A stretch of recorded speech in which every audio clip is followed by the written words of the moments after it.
오늘 하나님께서 우리에게 주시는 말씀은 창세기 2장 4절에서 17절까지의 말씀입니다. 창세기 2장 4절에서 17절까지의 말씀을 저와 함께 교독하도록 하겠습니다. 하늘과 땅이 창조됐을 때 여호와 하나님께서 땅과 하늘을 만드시던 날의 기록이 이렇습니다.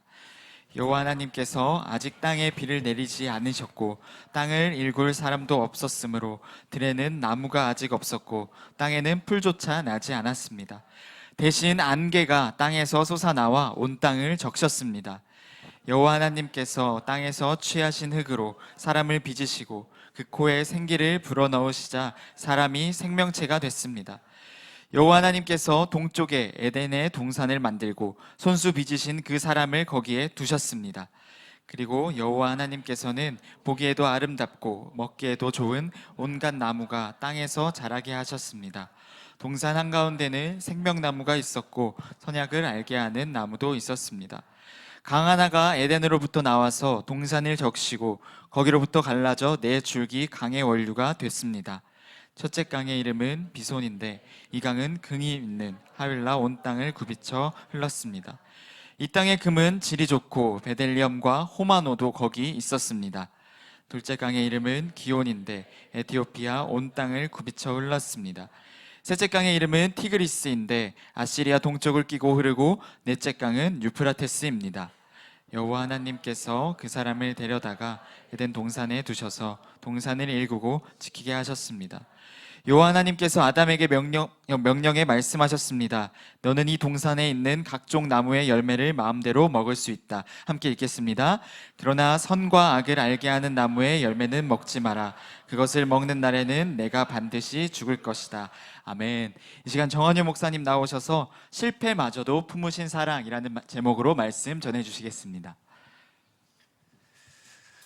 네, 함께 예배하시는 모든 분들을 환영하고 축복합니다. 저희 W 공동체의 주일 예배는 1부 10시 30분, 2부 오후 2시 이렇게 예배를 드리고 있고요. 또 카카오톡 그리고 인스타그램을 통해서 예배에 관련된 또 공동체 관련된 소식을 전해 들으실 수 있습니다. 네, 오늘은 창세기 2장 4절부터 17절의 말씀으로 우리 함께 말씀을 나눌 텐데요. 창세기 2장을 창세기 1장과 좀 비교해 보았을 때 1장에 나와 있는 여러 피조물들 중에 2장은 특별히 인간에게 더욱 초점이 맞추어져 있습니다. 1장에서 인간은 7일간의 창조의 피조물 중에 하나였다라고 본다면 2장에서는 온전히 인간에게 초점이 맞추어져서 그 인간이 어떤 존재인가에 대해 말씀이 이야기해주고 있는 것이죠. 2장에서는 인간을 제외한 다른 피조물에 대한 특별한 언급이 없습니다. 그런 것들을 생각해 본다면 하나님에게 있어서 이 인간이라는 존재가 얼마나 특별하고 존귀했는지를 사실은 이 사실만을 보고도 우리가 충분히 생각을 해볼 수 있다는 것이죠. 여러분 학교 다니실 때 윤리 시간에 천부인권이라는 이야기 들어보신 적 있으실 텐데요. 사실은 이게 인간의 어떤 철학이나 사상에서 비롯된 것이 아니라 엄밀히 말하면 태초에 하나님이 천지를 창조하셨을 때 인간을 이런 존재로, 귀한 존재로, 특별한 존재로 창조하셨다라는 그 개념이 이미 그때부터 심겨져 있었던 것입니다. 자, 우리가 공동체나 교회 안에서 서로를 축복하는 말들을 많이 하잖아요. 너무 또 자주 건네는 말이어서 가끔은 이제 영혼 없이 이야기를 하곤 하지만 오늘은 좀 영혼을 가득 담아서 이 시간에 서로를 바라보시면서 이렇게 한번 축복하겠습니다. 당신은 하나님 보시기에 특별한 사람입니다. 네, 우리 스스로를 향하여서도 당신은 하나님 보시기에 특별한 사람, 나는이죠. 나는 하나님 보시기에 특별한 사람입니다. 네. 4절 말씀을 우리 같이 함께 읽어보면 좋겠습니다. 4절 말씀 함께 읽습니다. 하늘과 땅이 창조됐을 때 여호와 하나님께서 땅과 하늘을 만드시던 날의 기록이 이렇습니다. 자, 4절의 기록이라는 단어를 좀 주목해 보시면 좋을 것 같습니다. 개역개정에서는 내력이라고도 번역이 되어 있는데요. 이 단어는 히브리어로 톨레도트라는 단어인데 뜻은 족보라는 뜻입니다. 그래서 창세기 뒷부분을 읽어보시면 족보라는 단어가 계속해서 등장하는데 그 족보라는 단어와 지금 이 4절에 나와 있는 기록, 내력이라는 뜻이 히브리어로는 동일한 단어입니다. 창세기에서만 이 족보라는 단어가 10번이 언급이 되고 있는데 주로 언제 이 단어가 언급이 되냐면 한 세대가 저물고 그 다음 세대가 시작될 때, 그때 족보라는 단어가 나옵니다. 창세기를 보시면 한 세대가 저물고 그 다음 세대가 이어질 때 누구누구의 족보는 이러하니라 라는 표현이 곳곳에 등장을 하죠. 한 세대가 저물고 또 다른 한 세대가 시작이 될 때에 누구누구의 족보는 이러하니라 라는 표현이 나옵니다. 족보는 한마디로 말하면 생명의 상징과도 같습니다. 생명이 잉태되고 태어나지 않으면 이 계보가 이어질 수가 없는 것이죠. 자, 그래서 창세기에서 족보라는 단어가 무려 10번이나 언급되고 있다는 것은 지금 인간의 계보가 지금 이어지고 있다. 인간의 생명이 끊어지지 않고 계속해서 이어지고 있다는 것을 의미한다는 거예요. 그런데 바로 그 생명을 누가 이어가게 하시는가? 그 생명을 잉태하게 하고 이어가게 하시는 분이 누구이신가? 성경은 그분이 하나님이시다라고 이야기를 하고 있습니다. 분명하게 생명을 잉태하고 생명을 이어가게 하시는 분은 하나님이시다라는 그 이야기를 성경이 명확하게 말씀하고 있는 것이죠. 하나님이 우리의 생명을 이어가지 않으면 우리의 삶이 결코 이어질 수 없는 줄로 믿습니다. 하나님이 이 세세와 이 땅의 생명을 이어가지 않으시면 이 땅의 이야기는 결코 이어질 수 없는 줄로 믿습니다. 여러분, 생명의 주인이 하나님이심을 고백할 수 있는 저와 여러분 되시기를 간절히 소망합니다. 이 땅과 온 땅의 역사의 주인이 하나님이심을 고백할 수 있기를 원합니다. 흔히 우리가 내 인생의 주인이 나여야 하고 내 삶이 그때 비로소 자유로울 수 있고 평안할 수 있다라고 우리는 그러한 목소리에 둘러싸여서 살아가죠. 내 삶의 주인이 나일 때, 내가 온전히 내 삶의 주도권을 가지고 있을 때 그때 내 삶이 자유로울 수 있다.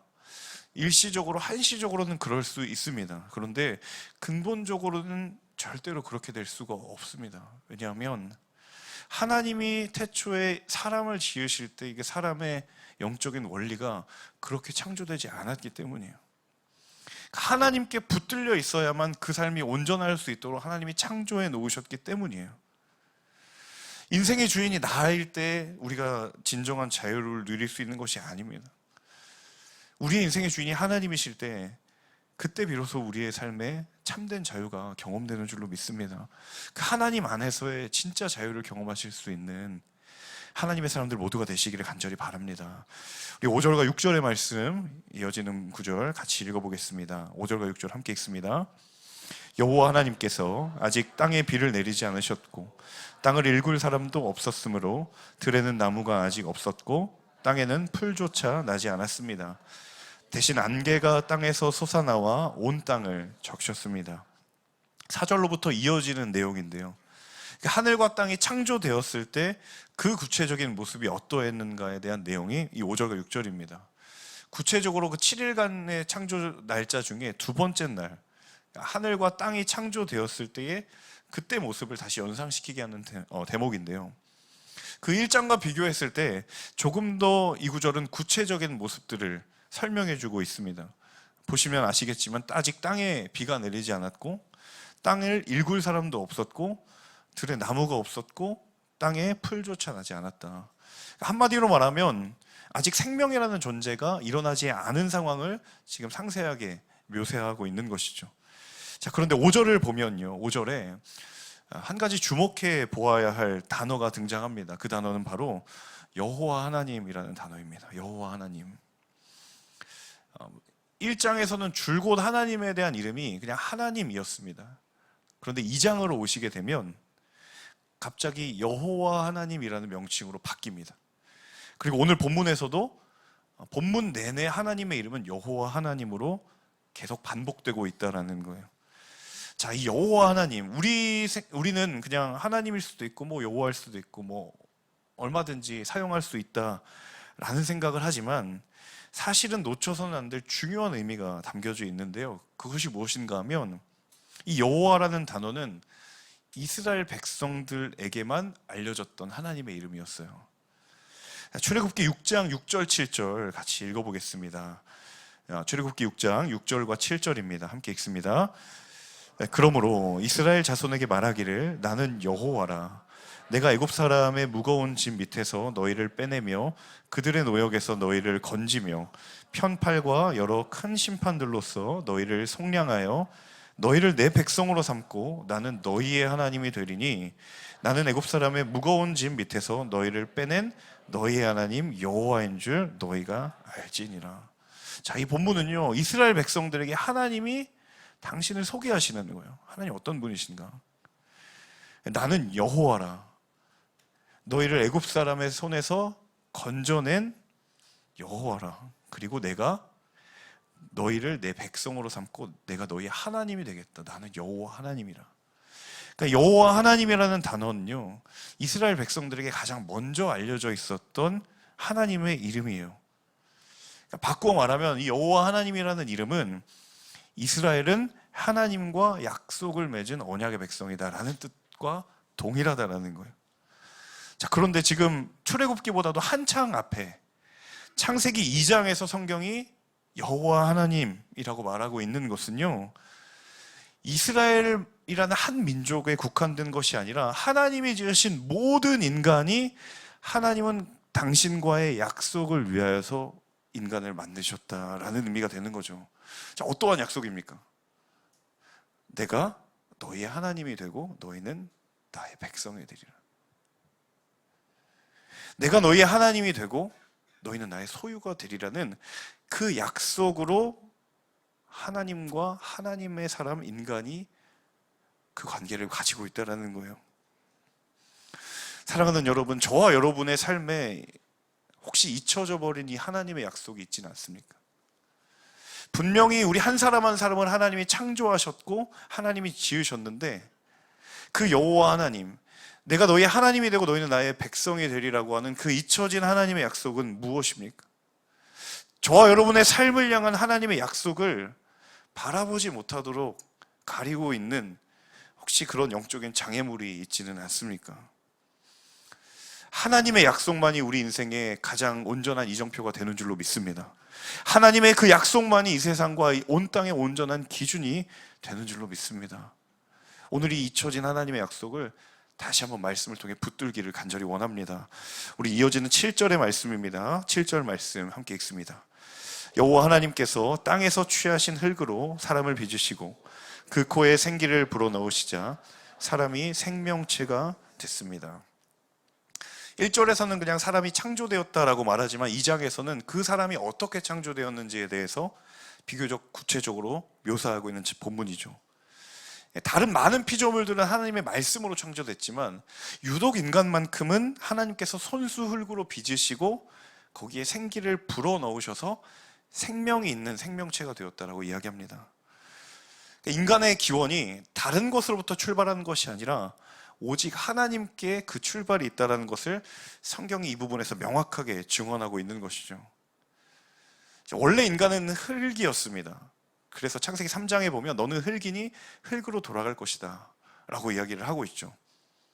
그런 흙이었던 존재의 인간이 생명체가 될 수 있었던 건, 살아 움직이는 생명이 될 수 있었던 까닭이 무엇인가? 딱 한 가지입니다. 하나님이 그 인간에게 불어 넣어주셨던 생기 때문이에요. 생명의 숨, 생명의 호흡이라고도 번역을 할 수 있을 것 같은데 그 생기의 가장 중요한 본질이 무엇인가? 그 생기는 하나님으로부터 왔다라는 거예요. 하나님으로부터 나온 것. 흙으로 존재할 수밖에 없었던 인간이 비로소 생명이 있는 인간으로 존재할 수 있었던 것은 바로 하나님이 인간에게 생기를 불어 넣어 주셨기 때문에 가능했다는 거예요. 이 말이 무슨 의미인가? 인간이라고 하는 존재의 시작 자체가 바로 하나님으로부터 비롯된 것이다. 바꿔 말하면 하나님이 없었다라면 인간은 인간의 모습으로 결코 존재할 수 없었다. 하나님의 생명의 숨이 없었다면 인간은 지금도 여전히 단지 흙으로 존재할 수밖에 없었다라는 사실이죠. 하나님의 호흡, 하나님의 생기, 그것이 흙을 인간 되게 하는 유일한 비결이었다라는 거예요. 저와 여러분 안에 이 살아있는 하나님의 호흡이 있습니까?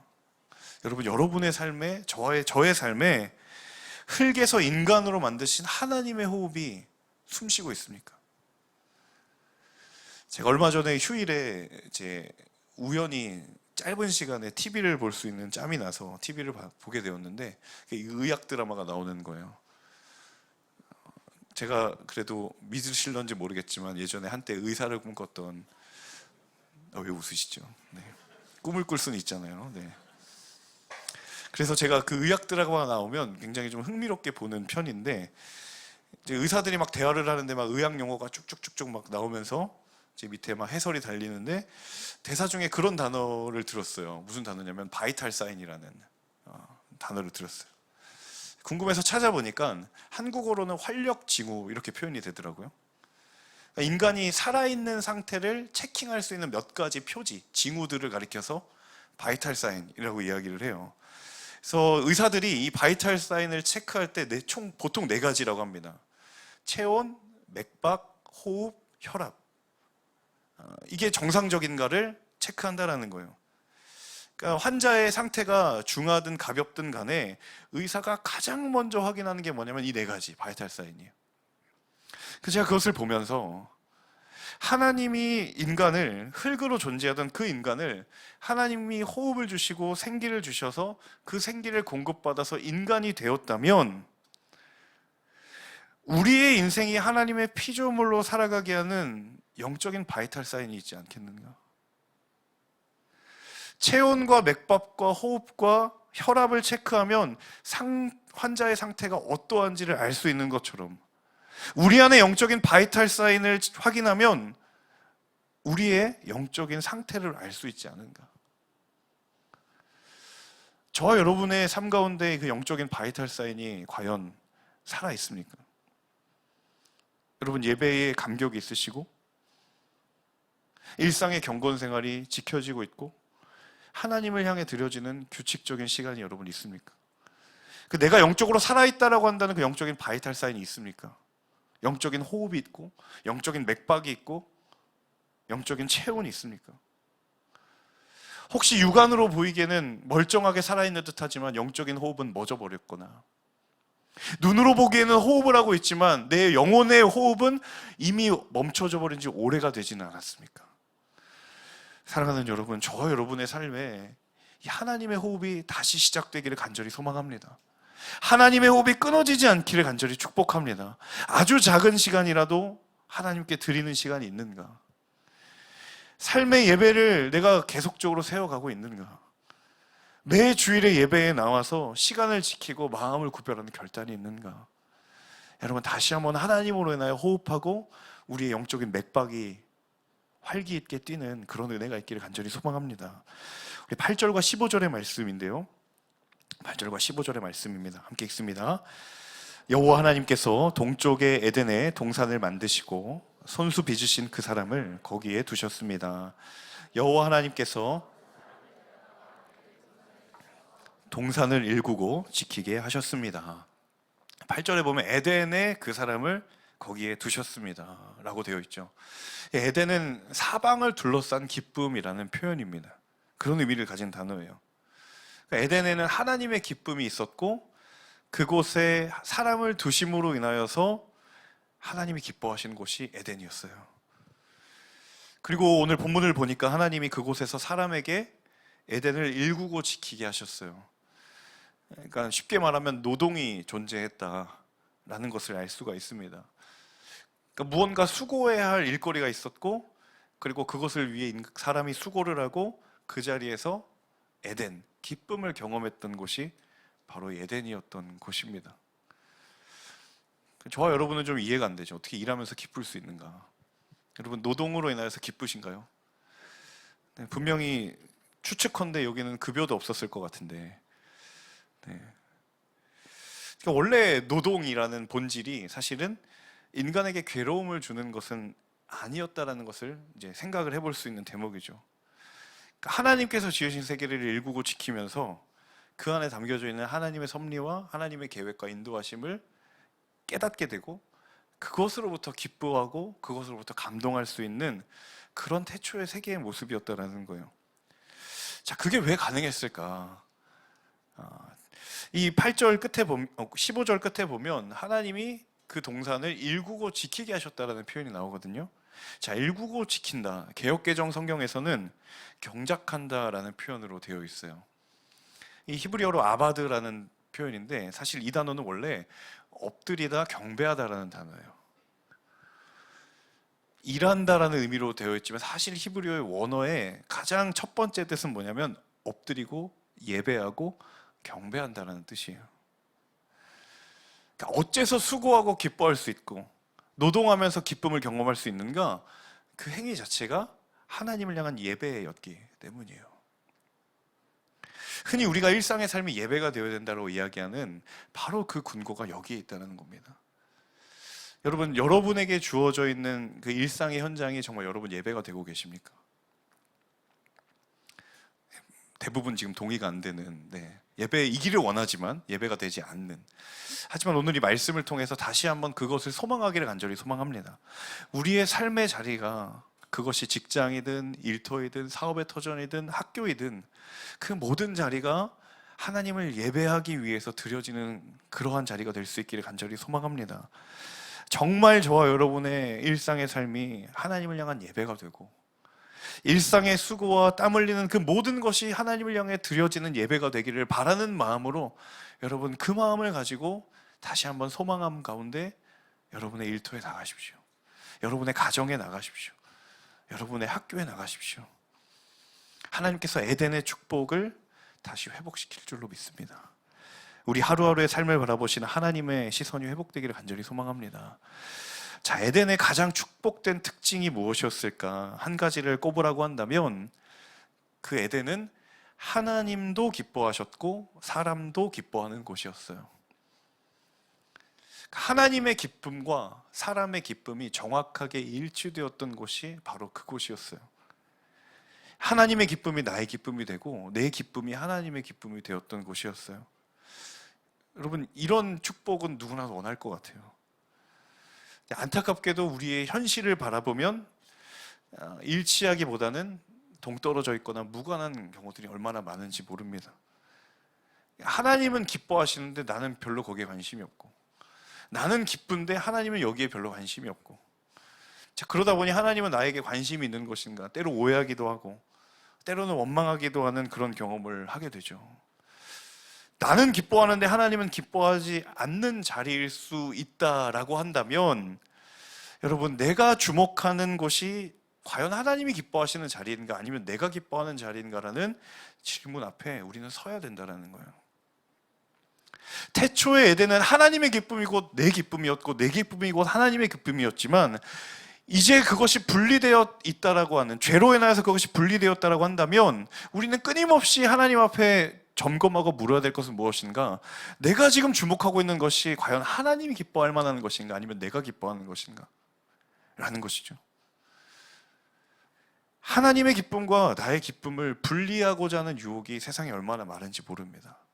여러분, 거기에서 그 유혹을 경계하고 분별하실 수 있기를 소망합니다. 하나님의 기쁨과 나의 기쁨이 하나가 되고 일치할 때에야만 거기에 비로소 주님 주시는 온전한 기쁨이 있게 될 줄로 믿습니다. 사랑하는 여러분, 하나님이 기뻐하시는 기쁨의 자리를 선택하시기를 축복합니다. 하나님이 기뻐하시는 자리로 나아가는 결단이 있기를 간절히 소망합니다. 거기서 우리가 비로소 살게 될 줄로 믿습니다. 우리 이어지는 9절의 말씀입니다. 9절의 말씀 함께 읽습니다. 그리고 여호와 하나님께서는 보기에도 아름답고 먹기에도 좋은 온갖 나무가 땅에서 자라게 하셨습니다. 동산 한가운데는 생명나무가 있었고 선악을 알게 하는 나무도 있었습니다. 자, 에덴에 여러 가지 나무들이 있었던 것 같아요. 아름답고 먹기 좋은 여러 나무들이 있었던 것 같아요. 그런데 그 중에 하나님이 특별히 두 나무에 대해서 따로 말씀을 하시죠. 한 가지는 생명나무, 또 다른 하나는 선악을 알게 하는 나무입니다. 자, 본문을 보니까 특별히 이 두 나무는 위치가 어디예요? 어디 있었습니까? 9절에 보시면 동산 한가운데 있었습니다. 그러니까 사람이 에덴을 벗어나지 않는 이상 언제든지 어디에서든지 이 나무를 볼 수밖에 없는 그 자리에 있었던 거예요. 사람의 일상의 삶에는 이 두 나무가 언제나 존재했던 거죠. 노동을 하러 갈 때도 쉴 때도 이 나무는 항상 보여줬어요. 그래서 사람이 그 나무를 바라보면서 하나님의 메시지를 생각할 수밖에 없는 바로 그 자리에 생명나무와 선악을 알게 하는 나무가 있었던 것이죠. 자, 그 나무에 담겨져 있는 하나님의 메시지가 무엇인가? 16절과 17절에 이렇게 하나님 말씀하십니다. 함께 읽어보겠습니다. 여호와 하나님께서 아담에게 명령해 말씀하셨습니다. 너는 이 동산에 있는 각종 나무의 열매를 마음대로 먹을 수 있다. 그러나 선과 악을 알게 하는 나무의 열매는 먹지 마라. 그것을 먹는 날에는 내가 반드시 죽을 것이다. 그 한가운데 동산의 나무에 있는 두 나무, 생명나무와 선악을 알게 하는 나무를 보면서 하나님이 명확하게 상반된 두 가지 말씀을 하세요. 한 가지 명령은 마음대로 먹을 수 있다. 또 다른 한 가지는 먹지 마라. 자, 마음대로 먹을 수 있다. 그 뭐 그렇게 어려운 명령은 아닙니다. 먹으면 되니까요. 근데 문제는 무슨 명령이 걸리는 거죠? 먹지 말라는 명령이에요. 어린아이들에게 하지 말라고 하면 꼭 어떻게 합니까? 합니다. 이거 먹으면 안 된다 그러면 꼭 어떻게 하는 줄 아세요? 꼭 먹어봐요. 그래서 때로는 차라리 말을 하지 말걸 라는 생각을 할 때가 꽤 있어요. 선악을 알게 하는 나무에 하나님이 먹지 말라고 하는 명령도 혹시 그런 것은 아니었을까? 라는 생각마저 해보게 되죠. 이 본문 안에 늘 언제나 존재했던 두 가지 물음이 있었습니다. 교회를 다니지 않는 사람조차도 이 선악을 알게 하는 나무에 관해서 호기심과 궁금함이 있어서 항상 물음이 있었는데 두 가지 물음이 있었어요. 첫 번째 물음은 하나님은 왜 이 나무를 만든 것인가라는 거예요. 그러니까 애초에 하나님이 만들지 않았다면 이 사단이 안 났을 텐데 왜 만드셨냐. 저와 여러분도 한 번쯤은 던져봤을 법한 질문입니다. 왜 만드셨는가? 안 만드셨으면 문제가 안 일어났을 텐데 굉장히 일리가 있는 듯한 말이죠. 자, 그런데 우리가 생각해 봐야 될 것은 하나님이 태초에 창조하신 모든 만물에 그 어떤 것도 아무런 의도나 아무런 목적 없이 만든 것은 없습니다.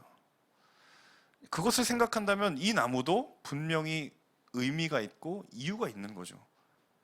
단지 우리가 모를 뿐, 이해가 안 될 뿐, 하나님이 선악을 알게 하는 나무를 만든 의도는 있습니다. 자, 그 의도를 곰곰이 생각해 볼 때 이 천지 창조의 의미를 좀 생각해 봐야 해요.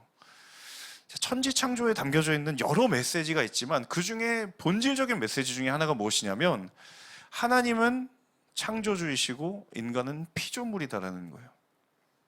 하나님은 창조주이시고 인간은 피조물이다. 이 메시지가 천지 창조에 담겨져 있는 굉장히 중요한 본질적인 메시지예요. 하나님은 인간을 만드신 창조주이시고 인간은 그분의 지으신 피조물이다. 무슨 말인가 하면 하나님과 인간이 본질적으로 다른 존재라는 것을 하나님이 창조의 순간순간마다 인간에게 인식시키신 거예요. 왜 이게 중요하냐면 그 하나님과 태초의 관계를 무너뜨렸던 죄의 속성이 무엇인가 하면 그 죄가 바로 하나님과 인간의 본질적인 차이를 부정하도록 하는 것이 죄의 속성이고 죄의 본질이기 때문이에요. 우리가 이제 곧 보게 될 본문이지만 3장에 뱀이 나타나서 하와를 유혹할 때 이거 따먹으라고 유혹하면서 한 말이 무엇인가 하면 너희가 그걸 먹는 날에는 눈이 밝아져서 하나님과 같이 될 것이다 라고 이야기해요. 그러니까 태초에 그들의 시작 자체가 하나님과 사람은 본질적으로 다른 존재였는데 뱀은 거꾸로 이야기하는 거예요. 똑같을 수 있다. 같아질 수 있다. 그게 죄의 본질이거든요. 사랑하는 여러분, 하나님이 우리를 사랑하셔서 인간이 되실 수는 있지만 우리가 하나님이 될 수는 없습니다. 하나님이 우리를 너무 사랑하셔서 인간의 옷을 입고 이 땅에 오시는 성육신의 사건은 일어날 수 있지만 우리가 하나님이 될 수는 없어요. 이 사실을 기억해야 돼요. 선악을 알게 하는 나무를 바라보면서 인간에게 하나님 하시고자 하시는 말씀은 나는 너희를 지으신 하나님이고 너희는 내가 지은 바 된 피조물이다. 여러분, 그것이 회개의 시작이고 회복의 시작이에요. 나의 나됨을 인정하는 거예요. 자, 또 다른 한 가지 질문은, 자, 그러면 왜 하나님은 인간을 죄를 지을 수 있는 가능성 있는 존재로 만드셨는가? 라는 거예요. 선악을 알게 하는 나무를 만드신 것까지는 뭐 받아들이겠어요. 자, 그러면 적어도 인간을 그런 죄를 지을 수 있는 여지가 없는 존재로 하나님이 만드셨으면 괜찮지 않았겠는가 라는 생각을 해보게 되는 거죠. 그 열매는 뭐 그렇다 쳐도 하나님께서 인간을 죄를 짓지 않도록 창조하셨다라면 문제가 되지 않는가, 되지 않을 수 있지 않는가라는 거예요. 자, 저와 여러분이 잘 알고 있는 것처럼 인간은 하나님의 형상을 따라 지음받았어요. 근데 그 하나님의 형상 안에는 무엇이 있냐면 하나님이 자유롭게 선택을 하실 수 있고 결정을 하실 수 있는 그 자유가 하나님께 있어요. 이 말을 바꿔 말하면 그 하나님의 자유와 그 의지가 우리에게도 있는 거예요. 왜냐하면 우리는 하나님의 형상대로 지음받았으니까. 그러니까 우리도 스스로 선택할 수 있고 결정할 수 있는 자유와 의지를 가지고 있는 거예요. 이 본문에 대해서 저도 굉장히 여러 번 많은 질문을 받아보았습니다. 그리고 이 본문을 가지고 설교할 때마다 묵상을 해봤는데요. 오늘 설교를 준비하면서 다시 한번 이 본문을 보면서 묵상을 하다가 새롭게 든 한 가지 생각이 있었어요. 그것은 무엇인가 하면 하나님이 인간이 죄를 지을 수도 있다는 것을 예상하지 않으셨을까? 여러분 어떻게 생각하세요? 하나님은 인간이 이 선악을 알게 하는 나무를 탐할 수 있다라는 그 죄의 가능성을 하나님이 모르셨을까? 분명히 이 땅에 지어진 모든 것을 하나님 다 하신다고 말씀하셨고 심지어는 인간의 머리털마저도 세신다라고 하신 그 하나님께서 인간이 그 선과 악을 알게 하는 나무의 열매를 먹을 수도 있다라는 예측을 과연 하나님 편에서 못하셨을까요? 그게 하나님에게 어려우셨을까요? 절대로 그렇지 않다라는 거예요. 자, 그럼 그렇지 않다라고 한다면 이것은 하나님의 입장에서는 너무도 큰 불이익이고 손해가 아닐까. 정말 말맞다나 하나님이 인간을 아무런 자유나 의지를 허락하지 않으셨다면 하나님 입장에서는 손해볼 일이 없지 않았을까? 피해볼 일이 없지 않았을까? 그럼에도 불구하고 왜 하나님은 인간을 그렇게 만드셨냐라는 거예요. 왜 하나님은 이러한 위험한 결정, 불이익을 감수하는 선택을 하셨는가라는 거예요. 여러분, 근데 그것이 바로 하나님이 우리를 사랑하시는 하나님의 방식이었던 거예요. 당신이 상처를 받을 줄 알고도 그렇게 사랑하시기로 결단한 하나님의 방식이고 실패를 예상하고도 그것마저도 품으시겠다라고 하는 하나님의 사랑의 결단이에요. 여러분, 하나님은 상처를 받을 줄 알고도 또 실패를 예상하고도 사랑하겠다고 결단하신 분이에요. 사실 이게 사랑의 본질이죠. 제가 가끔 결혼 주례를 할 때 이 질문을 꼭 던져봅니다. 이렇게 사랑할 준비가 되어 있는가? 인간의 사랑을 늘 살펴볼 때마다 참으로 안타까운 건 내가 손해보지 않으려고 해요. 심지어 부부의 관계도 그렇습니다. 내가 왜 손해를 보면서까지 사랑을 해야 되는가라고 생각에 주저하게 되고 결단할 수가 없는 거예요. 근데 놀라운 것은 하나님을 향해서 우리는 그렇게 사랑의 줄자를 재고 있다는 거죠. 사실 하나님이 우리를 사랑하시겠다라는 하나님 당신의 결단에 비하면 우리가 하나님을 사랑한다는 고백은 너무도 불완전하고 말도 안 되게 보잘것 없음에도 불구하고 하나님 그걸 다 아시고도 듣고 계시는 거예요. 만약 여러분 누군가를 향하여서 이런 사랑을 선택하라고 누군가가 여러분에게 권한다면 여러분 하시겠어요? 우리는 단 한순간도 단 한 가지도 손해보지 않으려고 해요. 자, 그러면 이 포기하지 않은 사랑 앞에, 이 감당할 수도 없고 이해할 수도 없는 사랑 앞에 과연 우리가 하나님 이 나무 왜 만드셨나요? 저를 왜 이렇게 창조하셨나요? 라는 질문이 얼마나 우스운 질문일까라는 생각을 해보게 돼요.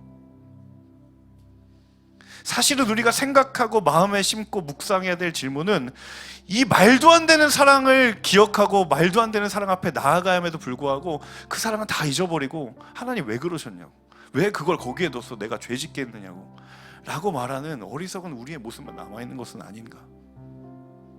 사실 하나님은 우리가 심지어 그렇게 말할 줄 알고도 사랑하시겠다라고, 내가 너를 사랑한다라고 말씀하셨음에도 불구하고 우리는 너무도 껍데기 같은 고백으로 이런 허망한 질문들을 하나님께 던지고 있는 것은 아닌가. 과연 그 사랑을 아는 사람이 하나님 앞에 이런 항변을 할 수 있을까? 제가 이 하나님의 마음을 참 이해해 보려고 많이 애를 썼던 것 같아요. 저도 이성적인 사람이라 논리적으로 알고 싶고 이성적으로 이해하고 싶었어요. 근데 도저히 이해가 되지 않아요. 이거 이해할 수 없는 거예요. 그런데 제가 아이를 키우면서 조금씩, 아주 조금씩 알게 되더라고요. 여러분, 아이들이 부모의 말을 한치의 오차도 없이 잘 듣기를 바라는 마음이 부모의 마음이지만, 그래도 부모가 그걸 구현해내기 위해서 아이를 구속하진 않아요. 그렇게 할 수도 없습니다. 그러니까 이 부모의 사랑에는 아이가 부모의 말에 반대되는 행동이나 그런 결정을 할 수도 있다는 것을 부모가 예상하고 있다는 그 의미가 포함이 되어 있어요. 그리고 심지어 그런 일이 벌어질 때에도 내가 그것을 품겠다라고 하는 결단이 그 안에 담겨져 있어요. 그렇게 되었을 때에도 나는 이 아이의 부모다라는 부모의 고백이 담겨져 있는 거예요. 여러분, 아무리 자녀의 잘못이 커도 그것이 부모와 아이의 관계를 단절시킬 수는 없잖아요. 저희 집 애들이 수없이 말을 안 들어도, 근데 제가 그렇다고 아이들한테 가서 넌 이제 우리 관계 끝내자, 여기까지, 이럴 수는 없잖아요. 그렇지도 않습니다. 그럼 그 관계를 이어가게 하는 힘이 어디 있는가? 물론 우리가 하나님의 사랑을 부모와 자녀의 관계에 빗댈 수 없습니다. 빗댈 수 없을 만큼 큽니다. 그저 이해를 돕는 수준의 사랑일 뿐이죠. 그런데 하나님이 우리를 그렇게 사랑하셨다는, 상처받을 줄 알고도, 그 일이 벌어질 줄 알고도, 그런데 우리에게 너 그럴 줄 알았다, 왜 그랬니? 라고 하시는 게 아니라 그래도 품으시고 또 품으시고 또 참으시고, 심지어는 자기를 죽이셔서 예수님을 보내시기까지 사랑하시겠다라는 그 결단에 초점이 맞춰져 있다면, 여러분, 거기에 더 이상 무슨 할 말이 있겠습니까? 거기에 더 이상 우리가 무슨 할 말이 있겠습니까? 그렇게 나를 사랑하시겠다라는데 우리가 거기에 더 이상 무슨 할 말이 있겠습니까?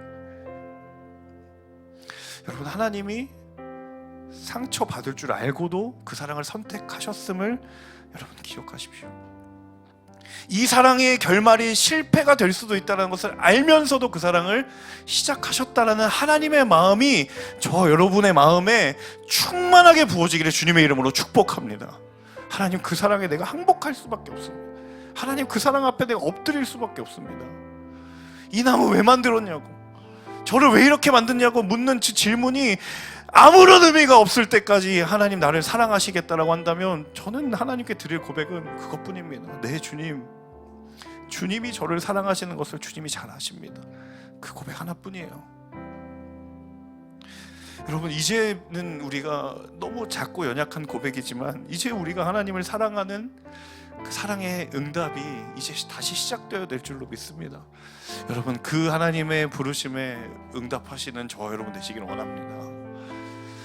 우리가 오늘 이 하나님의 사랑을 찬양하며 기도했으면 좋겠는데요, 하나님, 그 사랑을 우리가 담아낼 수도 없고 이해할 수도 없고 다 표현할 수도 없지만, 하나님, 우리가 드릴 수 있는 그 작은 고백, 네, 주님, 제가 주님을 사랑합니다, 이 고백으로 다시 한번 우리의 믿음을 새롭게 하여 주시옵소서. 그 고백의 자리에서 하나님, 다시 한번 하나님의 일들이 온전히 이루어지게 하여 주옵소서. 우리 찬양의 고백에 우리의 믿음의 고백을 드리며 이 시간 함께 찬양하고 기도하며 나아가겠습니다.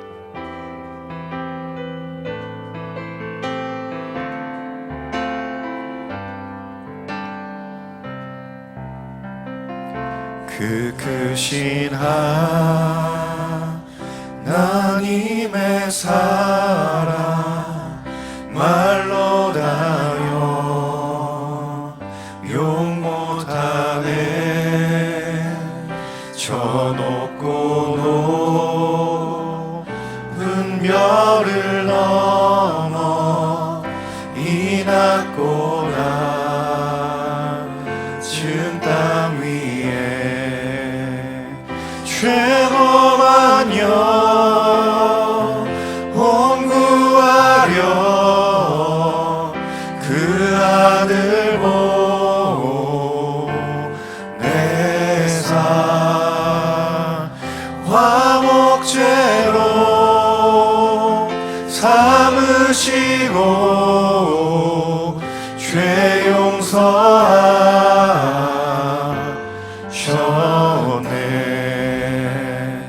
하나님 크신 사랑을 증명다 못하며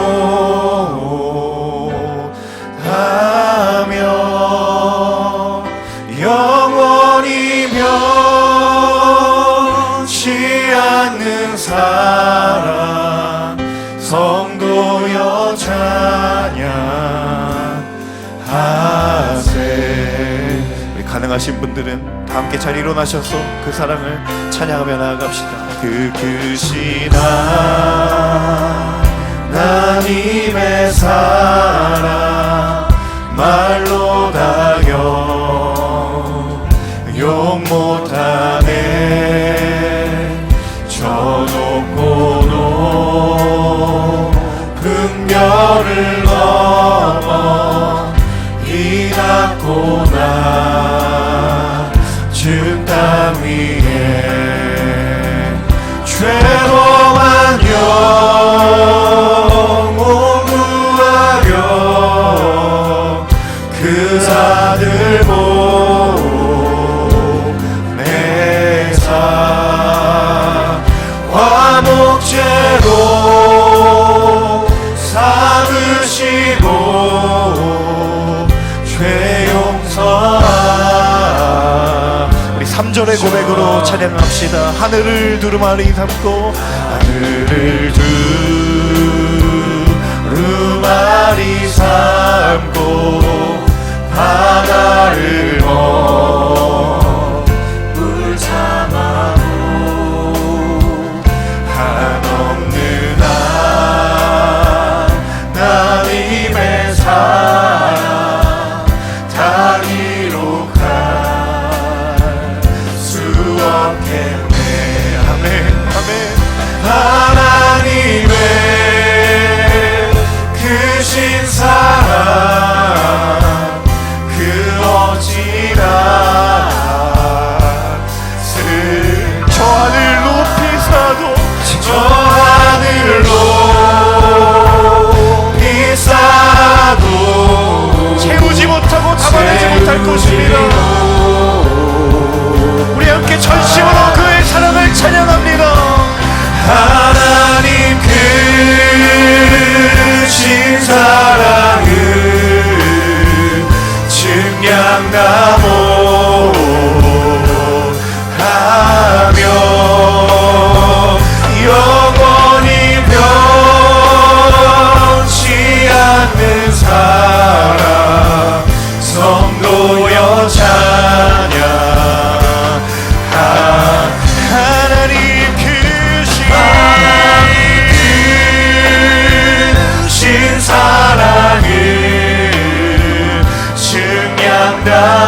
장담호 하며 영원히 변치 않는 사랑 성도여 찬양하세.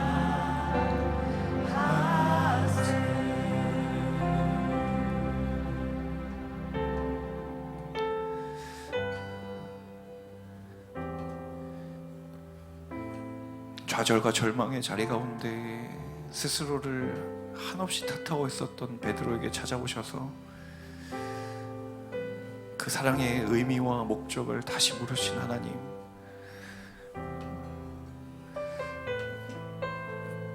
자신의 모든 것을 벗겨내시는 그 사랑의 질문 앞에 베드로가 드릴 수밖에 없었던 단 한 가지 유일한 대답은 하나님, 내가 주님 사랑하는 것을 하나님 아십니다. 그마저도 하나님께 기대어서 대답할 수밖에 없었던 베드로의 대답, 그 베드로의 처절한 현실이 주님을 사랑한다라고 고백하는 바로 우리의 삶의 현실이 아닌지는 모르겠습니다. 하나님, 오늘 이 시간 다시 한번 주신 말씀을 붙들고 기도할 때 하나님, 주의 사랑에 붙들린 인생이 되게 하여 주시옵소서. 베드로를 다시 베드로 되게 하시고 좌절 가운데 있는 엘리야에게 찾아오셔서 다시 한번 사명을 주시고 사랑 가운데 거하게 하시는 하나님의 그 사랑에 붙들린 바 인생 되었을 때에 하나님의 놀라운 역사가 다시 시작되온 것처럼 하나님, 우리의 인생에 하나님을 붙드는 그 사랑에 붙들린 바 된 인생이 될 수 있도록 인도하여 주시옵소서. 나의 좌절된 인생의 자리, 나의 절망의 인생의 자리 가운데 사랑으로 오신 주님, 다시 한번 그 사랑에 붙들린 인생 되기를 원하오니 주여, 그 사랑의 회복이 임하게 하여 주시옵소서. 그 사랑을 붙들고 이 시간 다시 한번 결단함으로 기도하며 나아갈 때에 우리 간절한 마음으로 주의 이름 한번 크게 외치며 기도하며 나아가겠습니다. 주여, 살아계신 아버지 하나님, 하나님, 우리의 삶 가운데에 그 모든 걸음을 인도하시는 주님, 아버지 하나님, 그 모든 걸음 가운데에 하나님의 사랑을 실행하기로 하시는 아버지 하나님, 하나님, 우리의 삶 가운데 그 주의 사랑에 힘입어 그 사랑에 구속된 인생 되기를 간절히 원합니다. 하나님, 우리가 주께 드릴 수 있는 고백이 아무것도 없다고 생각될지, 하나님, 우리가 주님 앞에 드릴 수 있는 고백이라고는 아무것도 없습니다.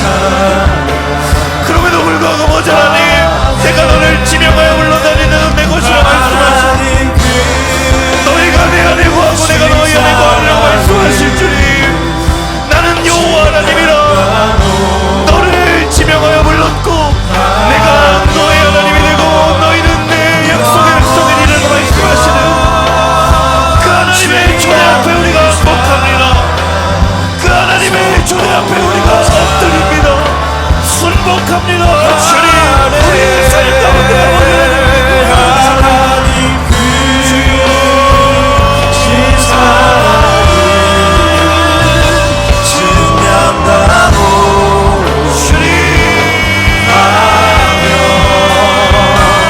영원히 변치 않는 사랑, 하나님, 그 사랑 앞에 엎드릴 수밖에 없으니 하나님, 그 사랑에 붙들린 인생이 될 수밖에 없는 하나님, 그 사랑이 증명하고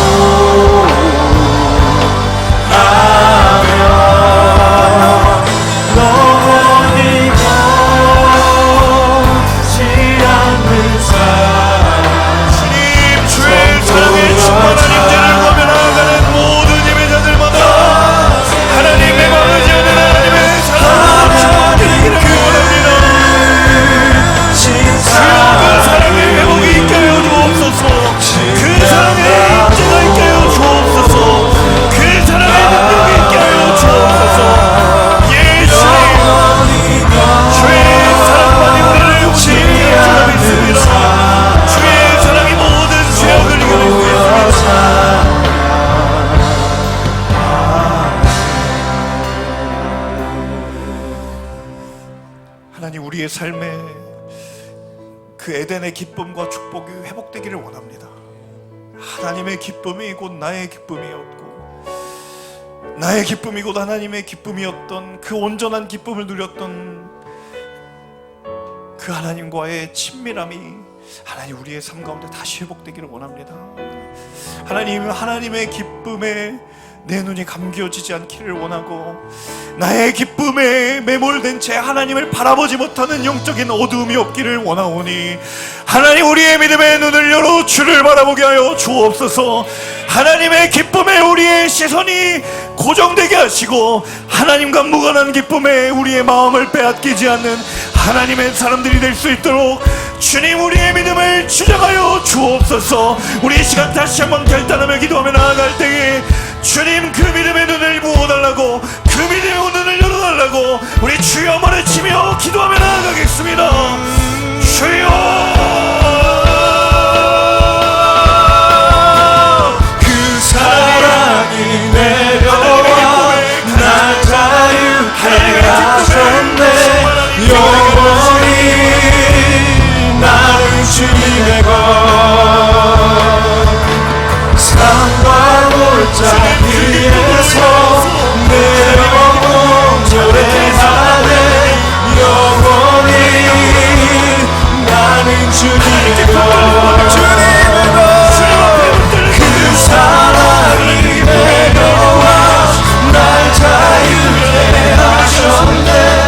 영원히 나는 주님의 것,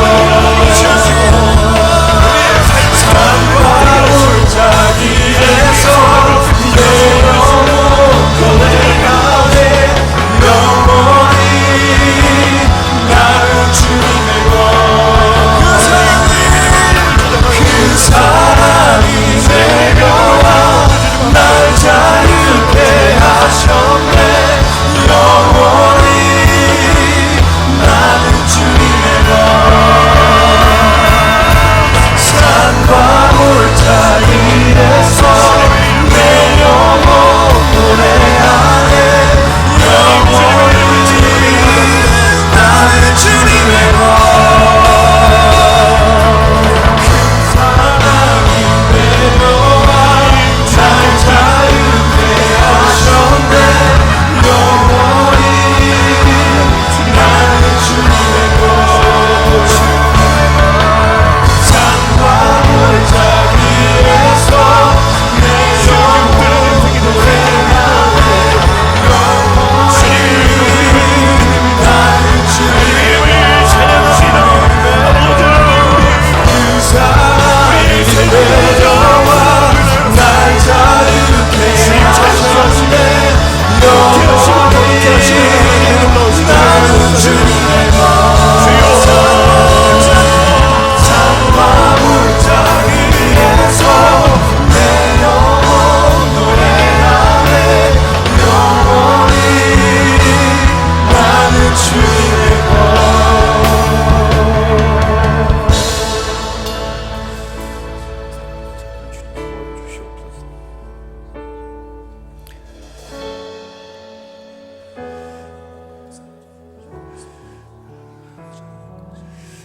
내가 너를 지명하여 불렀나니 너는 내 것이라 말씀하시는 하나님,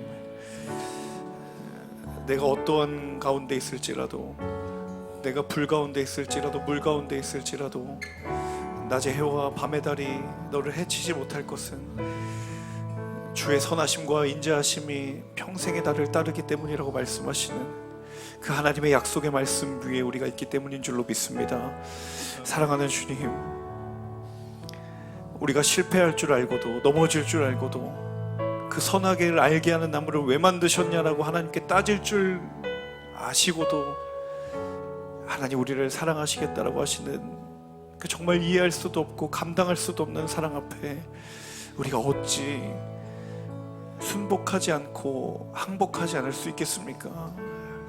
그럼에도 불구하고 우리가 우리의 굳은 마음을 내려놓지 않음은 하나님의 사랑의 문제가 아니라 그것은 나의 문제였습니다. 하나님, 돌같이 굳은 마음이 내 마음 가운데 있다면 주의 성령께서 그 마음을 주장하여 주셔서 살같이 부드러운 마음으로 변화시켜 주옵소서. 하나님의 사랑을 사랑으로 받아들일 수 있는 하나님의 마음을 허락하여 주옵소서.